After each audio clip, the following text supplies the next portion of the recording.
മനുഷ്യരാശിയുടെ സ്വൈര ജീവിതത്തിനും വിഘാതം സൃഷ്ടിക്കുന്ന ദുഷ്ടശക്തികൾക്കുമെതിരെ ഐക്യപ്പെടലും പടപുരുതലും അവരെ തുടച്ചു നീക്കലുമാണ് ഹജ്ജിന്റെ സന്ദേശം നൽകുന്നതെന്ന് popular front of India chairman E Abubacker അഭിപ്രായപ്പെട്ടു.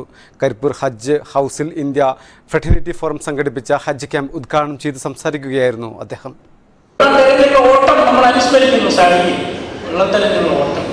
അങ്ങനെ പല സംഗതികളും അത് കഴിഞ്ഞിട്ട് നമ്മൾ വിനായകർക്ക് പോകുന്നു. അവിടെ പിന്നെ ജംറകളിൽ കല്ലെറിയുന്നു.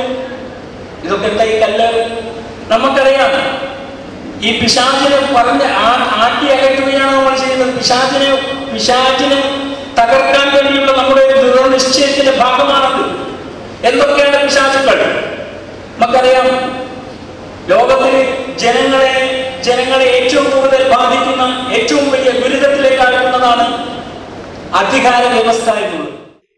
അഭിനവ ഫറോവകൾക്കെതിരെ പടപൊരുതാൻ സമൂഹം പ്രതിജ്ഞാബദ്ധമാണ്. വ്യത്യസ്ത രൂപഭാവങ്ങളോടെ എല്ലാ സമൂഹത്തിലും ദുഷ്ടശക്തികളുടെ സാന്നിധ്യം പ്രകടമാണ്. അധികാര വ്യവസ്ഥയും സാമ്പത്തികാധിപത്യവും പൗരോഹിത്യവും ഏതു കാലത്തും മനുഷ്യരാശിയുടെ 3 ശത്രുക്കളാണ്. ഈ 3 പിശാചുകൾക്ക് നേരെ നാം കല്ലെറുകയാണ്. ഈ കല്ലേറ് ഹജ്ജ് കഴിഞ്ഞും നമുക്ക് ആവശ്യമാണ്, ഇ അബൂബക്കർ പറഞ്ഞു.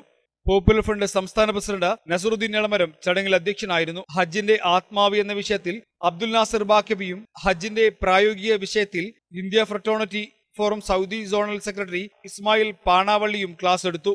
കൊണ്ടോട്ടി നഗരസഭാ chairman C Nanikutty, India fraternity forum Jeddah secretary Muhammad Sadiq, P Rafeeq, Abdurahiman Darimi, T Abdurahiman തുടങ്ങിയവരും സംസാരിച്ചു. News bureau, Kondotty.